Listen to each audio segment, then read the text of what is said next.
के लिए बस इतना ही, इथीना पे आ जाते हैं डायरेक्टली। तो इथीना बेसिकली एक स्टेबल कॉइन प्रोटोकॉल है, एक एल्गोरिथमिक स्टेबल कॉइन है। अब I know algorithmic stable coin के सुनते ही है ना लूना याद आ जाता है, right, but they have done something different. तो I tell you about it कि ये कर है। तो बेसिकली क्या करते हैं, मार्केट में कोई भी डिसेंट्रलाइज स्टेबल कॉइन नहीं है, there is always you know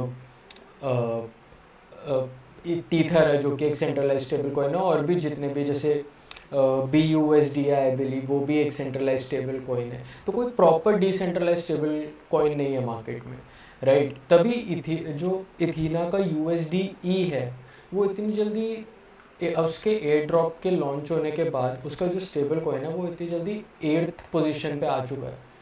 why it is different I tell you, because what it does, ये इथेरियम खरीदते हैं, बिटकॉइन खरीदते हैं और उसके अगेंस्ट ही इक्विवेलेंट शॉर्ट पोजीशन ओपन कर देते हैं। तो उससे क्या रहता है कि एक तो आपका जो कोलैटरल है वो डिसेंट्रलाइज्ड है, Ethereum BTC and stuff.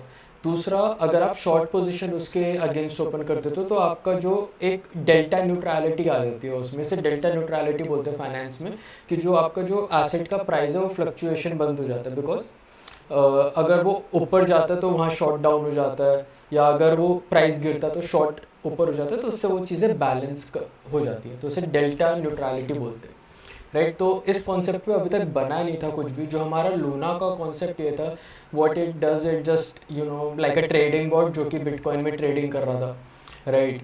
And यहाँ पे they have tried a different approach कि एक स्टेबल कॉइन को डिसेंट्रलाइज करने के लिए।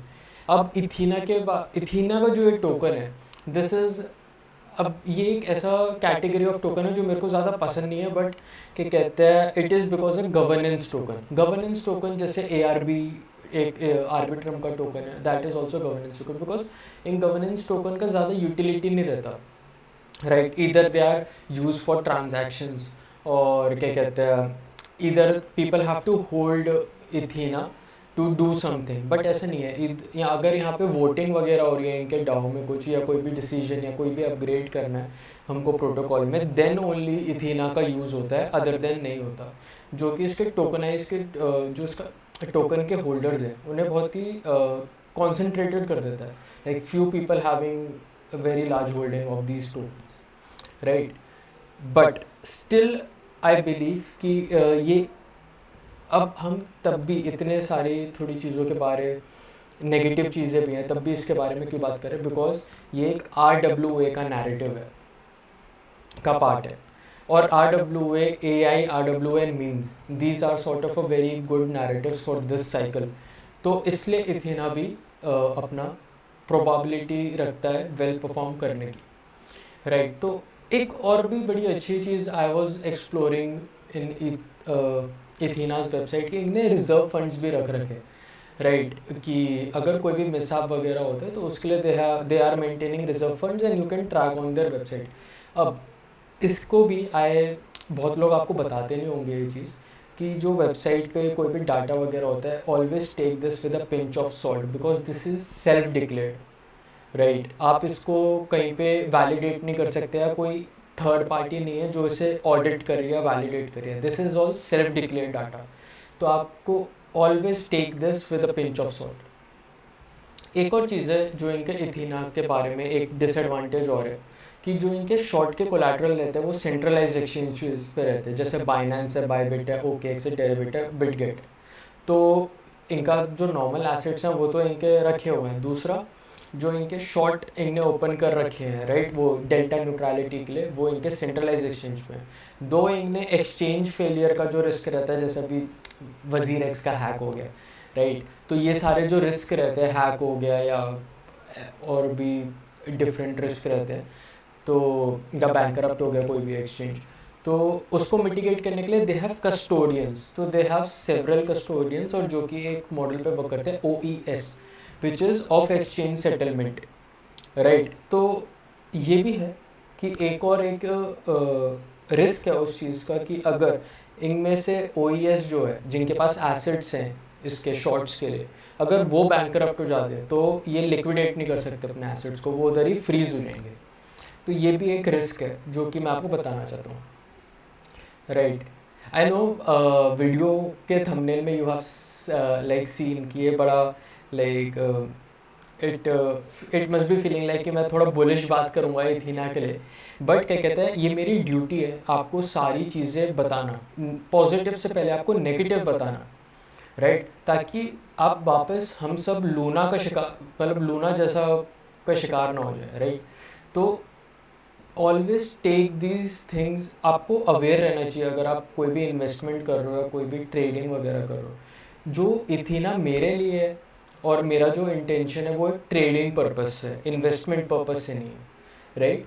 तो I will buy Ethena and also sell Ethena at a higher price, जो कि अगर मेरे को टेक्निकली सही लगता है तो, राइट। तो आपको उस तो आपको मैं अपना माइंडसेट इसलिए बता रहा हूँ कि आप इन्वेस्टमेंट पर्पस मत समझ लेना मेरे इंटेंशन को इधर, ठीक है। That's why I told you all the positives also कि these are a part of RWA narrative and you know they are making a decentralized stable coin, and also negative also कि इसमें थोड़ा बहुत बीच में सेंट्रलाइजेशन है और थोड़े बहुत रिस्क भी हैं, क्योंकि ये एल्गोरिथमिक स्टेबल कॉइन है और जो हिस्ट्री है वो ये बताती है कि algorithmic stable coin doesn't work well, right. और इधर वो जब बहुत ज़्यादा फेमस हो जाते हैं तब भी, राइट। तो एक वो चीज़ है, तो इन सब चीज़ों को आपको प्रोज एंड कॉन्स को समझना ज़रूरी है। तो हम चार्ट पे आ जाते हैं। तो इथीना जब से लॉन्च हुआ था, राइट, तो इसका बाइवेट पे लॉन्च पूल भी आया था, उसमें पार्टिसिपेट भी करा था, तो उसमें $50 का कुछ मिला भी था, जो कि $100 का भी हो गया था इथीना। तो अच्छा था। दो उसके बाद इथीना का जो प्राइस है वो अभी तब से गिर ही रहा है, and now it has started to form a, wait, unnecessary चीज़ों को हटा देता हूँ। हाँ, now it has started to form a base, right. तो और यहाँ पे it is making a reverse head and shoulder pattern, and ऐसा सिर्फ इथीना में ही नहीं है, बहुत सारे टोकन्स आई हैव एनालाइज्ड अभी रिसेंटली, तो they are making this sort of pattern. And bitcoin के साथ अगर इसे को रिलेट करें, जैसे बिटकॉइन का 30 डेज़ का कंसोलिडेशन का पीरियड के बाद चीज़ें बुलिश होना, ऑल्ट कॉइन्स में रिवर्सल पैटर्न्स बनना, तो these are sort of symptoms कि मार्केट अब यहाँ से रिकवर कर रहा है एंड एक पोटेंशियल रिवर्सल आ सकता है। There are very high probabilities. आज मेरे को इस पर वीडियो बनाना था एक्चुअली, डिस्क्लोजर की I have some position in ENA, and I have bought somewhere near 37-36, and आज ही वो बढ़ गया 15%। Though there is nothing to worry about, if you want to build some exposure, तो आप यहाँ पे भी थोड़ा बहुत एक्सपोजर ले सकते हो इथीना का, और यहाँ पे भी आप एवरेज भी कर सकते हो, राइट। तो अगर मेरा सेलिंग पॉइंट रहेगा तो इट इज़ अराउंड 92 के अराउंड,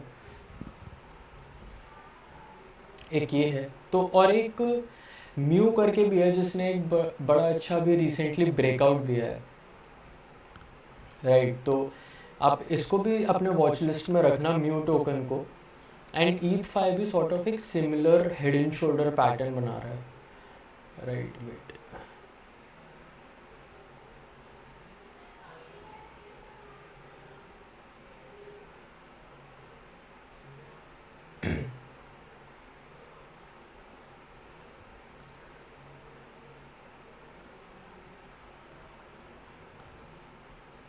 राइट।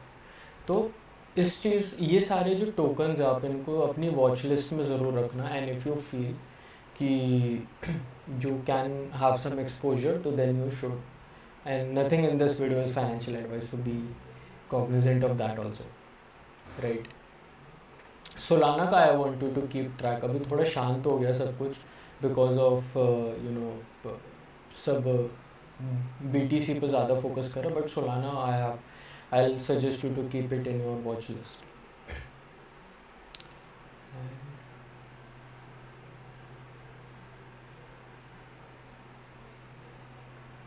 राइट, और भी है tokens I want to show you. Floki का ETH5 I have shown, Apex का I want to show you. अभी एक और चीज़ दिखाता हूँ आपको। क्रिप्टो बबल्स ने एक बड़ा इंटरेस्टिंग फीचर लॉन्च करा है, और आज ही करा है, राइट। तो what it has done, it has shown अस कि अभी जैसे हम ईयरली टाइम फ्रेम पे देखते हैं, अब ये हमें ईयरली टाइम फ्रेम पे बता रहा है कि कौन से जो सेगमेंट के टोकन्स ने सबसे ज़्यादा रिटर्न दिया, राइट। तो ईयरली में हम देखें तो सबसे ज़्यादा जो रिटर्न है वो 400 टू 500 वाली कैटेगरी में हुआ है, एंड क्या कहते हैं 200 टू 300 वाली कैटेगरी में हुआ है, राइट।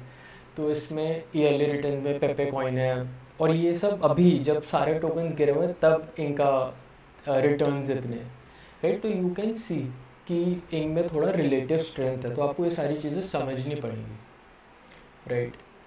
एंड इधर you can see apex, apex में मेरा थोड़ा पोजीशन भी है, and now it is like on really good prices. I suggest you to keep this in your watch list, because apex में क्या हो रहा है कि they are burning their supply. आप इनकी वेबसाइट पे जाना, ये अपने में ही एक सेपरेट वीडियो है दो, बट एपेक्स क्या कर रहा है, दे जो इनका कॉइन है ये एक बाइबिट का डिसेंट्रलाइज एक्सचेंज है डेरिवेटिव्स के, तो they are burning their supply, and that's why ये इतना गिरा नहीं है। जो अभी आया था, जो इधर पंप आया था जनवरी के अराउंड, उसके बाद it is still have sustained, right, not return to और making all time lose, because इसका सप्लाई रिड्यूस होते जा रहा है टाइम के साथ साथ। तो आप इसको अपनी वॉच लिस्ट में ज़रूर रखना, बिकॉज जैसी डिमांड आएगा ना मार्केट में, जिन टोकन्स का सप्लाई रिड्यूस हो रहा है, तो एकदम से ये पंप को जैसे यहाँ पे हुआ, ठीक है।